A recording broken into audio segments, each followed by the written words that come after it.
March 1944, somewhere over Germany. You're a Luftwaffe fighter pilot, and you've just spotted a formation of American B-17 bombers crossing into your airspace. You scan the skies for their escort fighters. Nothing, they're alone. Again, you smile inside your oxygen mask. This is going to be easy. For 2 years, this had been the pattern. American bombers would penetrate deep into German territory, their fighter escorts would run out of fuel and turn back, and then the slaughter would begin. The Germans called it the killing zone, and for the Americans, it was exactly that. But on this particular day in March 1944, something was different. Something the German pilots couldn't see yet. Something that was about to change the entire war. Because for the first time in history, American fighter escorts weren't turning back, they were going all the way to Berlin. Let's rewind to 1942. The United States had just entered World War II, and American military planners were convinced they had the answer to defeating Nazi Germany: strategic bombing. The idea was simple, almost elegant: build massive fleets of heavy bombers, fill them with bombs, and systematically destroy Germany's ability to make war. The B-17 Flying Fortress was going to be their weapon. It was an incredible machine, bristling with 50 caliber machine guns capable of carrying 4,000 pounds of bombs and earning its fortress nickname honestly. American generals believed these bombers, flying in tight formations, could defend themselves against enemy fighters.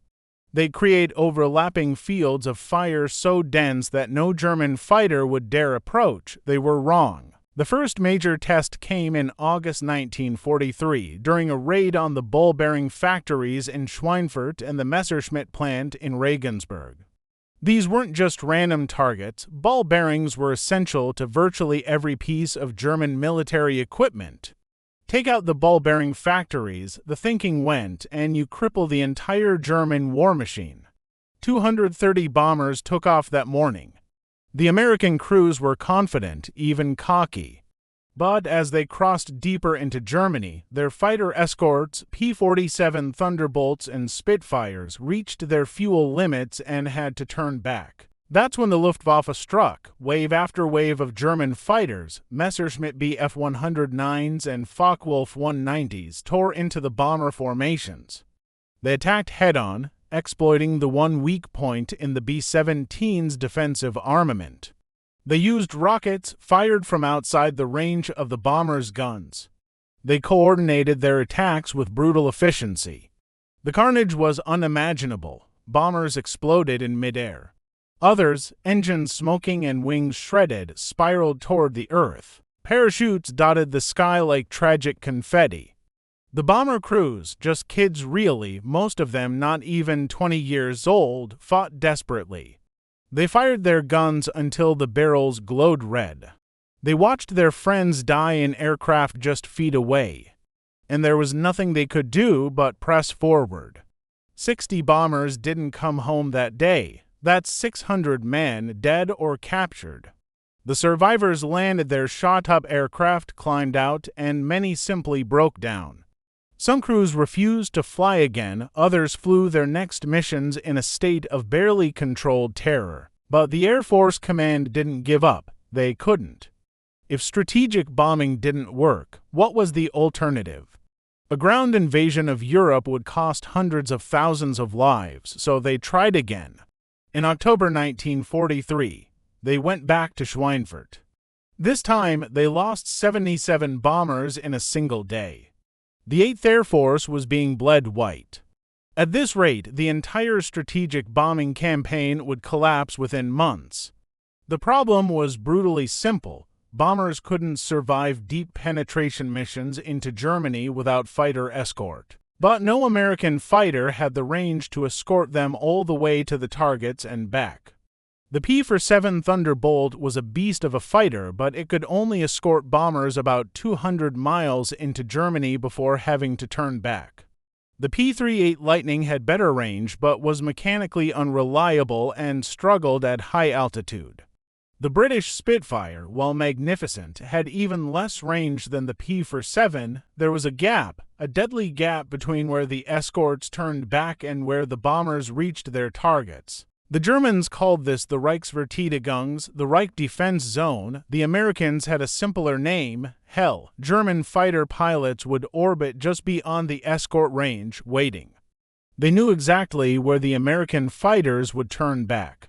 It was like clockwork, and then the killing would begin. The situation was so dire that by late 1943, some American commanders were ready to abandon daylight strategic bombing altogether. The losses were unsustainable. The bomber crew's morale was shattered.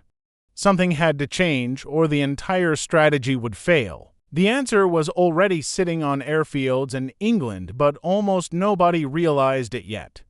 The P-51 Mustang had originally been designed for the British, and honestly, it was kind of a disappointment. With its original Allison engine, it was fast at low altitude but couldn't compete with German fighters above 15,000 feet. It was being used for low-level reconnaissance and ground attack, not air-to-air combat, but someone had an idea. What if they took out that Allison engine and replaced it with the British Rolls-Royce Merlin, the same engine that powered the Spitfire? The result was extraordinary. The Merlin-powered P-51B transformed the aircraft into something remarkable. It was fast, over 440 miles per hour at altitude.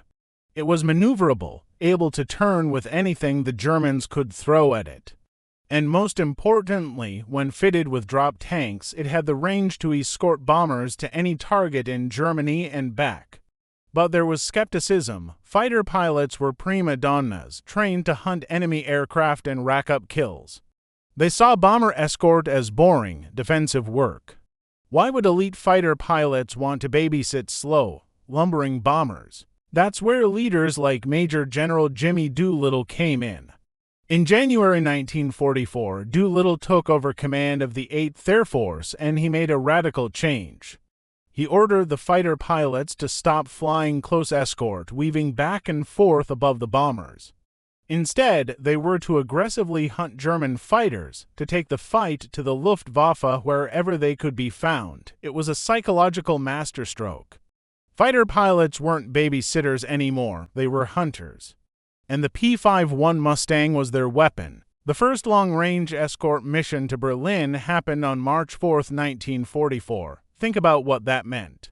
Berlin was nearly 600 miles from bases in England. The bombers would be in the air for over 8 hours. And for the first time, P-51 Mustangs would escort them the entire way. The German High Command didn't believe it was possible. Their intelligence had told them that American fighters lacked the range to reach Berlin. When their radar picked up the incoming formations, they assumed it was another raid that would stop short of the capital, or that any fighters would have to turn back long before reaching the city. They were about to learn otherwise. As the bomber formations approached Berlin, Luftwaffe fighters rose to meet them, expecting easy pickings once the escorts turned back.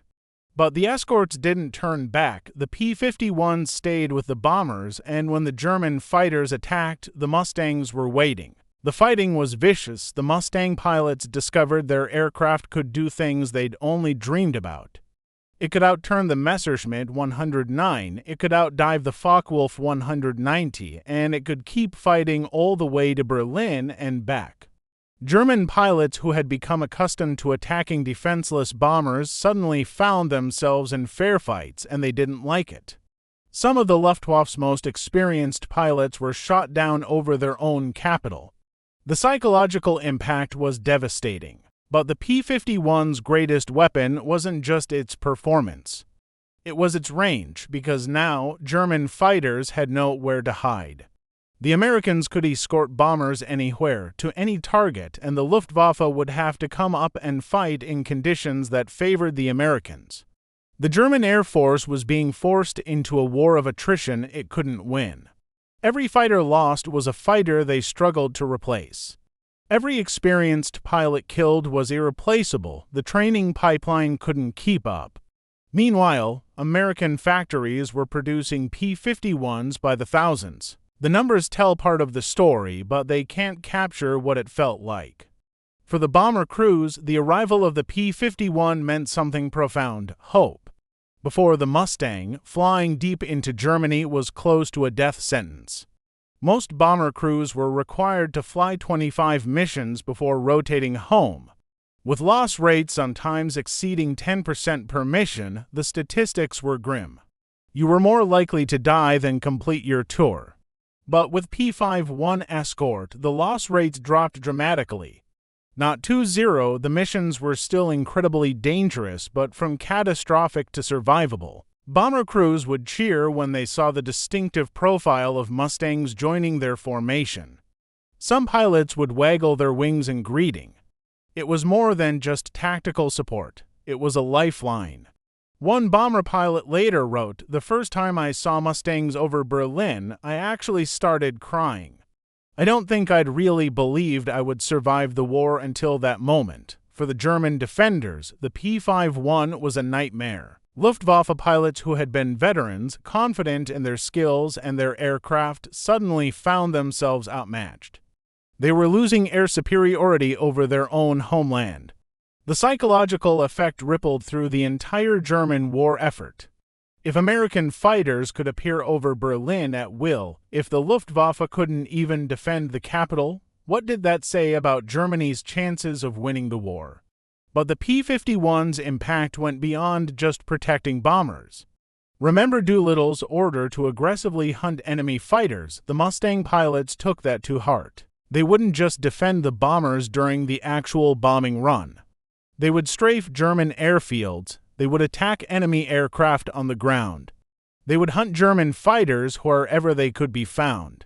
This created an impossible situation for the Luftwaffe. If German fighters stayed on the ground, the Americans would destroy them there. If they took off to fight, they'd be outnumbered and outmatched by P-51s that could fight anywhere at any altitude for as long as needed. By mid-1944, the Luftwaffe was being systematically destroyed, not in one dramatic battle, but through steady, relentless attrition. The experienced pilots who had survived the early years of the war were being killed or captured. The replacements were younger, less trained, less experienced. The gap in quality widened with each passing month. The impact on the broader war was immense. With air superiority secured, the strategic bombing campaign could proceed without catastrophic losses. German factories, oil refineries, rail yards, and cities were systematically targeted and destroyed. Germany's ability to produce war materials collapsed. And perhaps most importantly, when D-Day arrived on June 6, 1944, Allied forces landed in Normandy under near-total air superiority. The Luftwaffe, which had dominated European skies in 1940, could barely contest the invasion. The P-51 Mustang, more than any other single weapon, had made that possible. So, what happened to those German pilots who laughed at the unescorted American bombers? Some of them didn't survive to see the P-51 arrive. Others lived long enough to face the Mustangs in combat and came to respect, even fear, the aircraft. A few, the lucky or skilled ones, survived the war. In interviews decades later, they would acknowledge the P-51 as the aircraft that broke the Luftwaffe's back. One German ace, after the war, was asked what single weapon had the greatest impact on Germany's defeat. He didn't say the atomic bomb or the Soviet T-30 for tank or Allied naval power. He said the P-51 Mustang. Here is what makes this story so remarkable. The P-51 was a miracle weapon that appeared out of nowhere. It was the right aircraft with the right engine used in the right way at exactly the right moment. It was American industrial might combined with British engineering genius, wielded by brave young pilots who were willing to fly deep into enemy territory day after day. The bomber crews who made it home, who survived to see victory in Europe, many of them said they owed their lives to the men flying the P-51s. The fighter pilots, in turn, would say they were just doing their job.